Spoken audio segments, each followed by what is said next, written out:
ఎలా ఉన్నారు దోస్తులు ప్రజెంట్ అంత మధ్యనా ఇక్కడ రంజాన్ కాబట్టి ఇక్కడ ఇఫ్తార్ చేయడానికి వచ్చి ఉంటుంది అనిపిస్తుందా. ఇంత క్రితం 2023 2024 ఇది 2025 మూడో సంవత్సరం ఇక్కడ రంజాన్ రోజా ఇఫ్తార్ జరుపుకోవడము.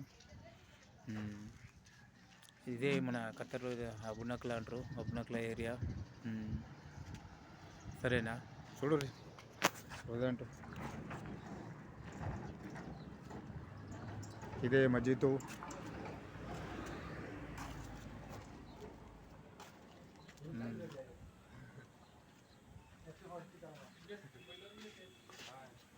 కనిపిస్తుందా?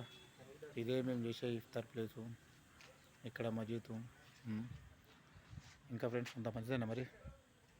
ప్రస్తుతం 5:20 అవుతుంది, ఇంకో 10 నిమిషాలు ఉన్నది రంజాన్ ఒక పొద్దులోనికి.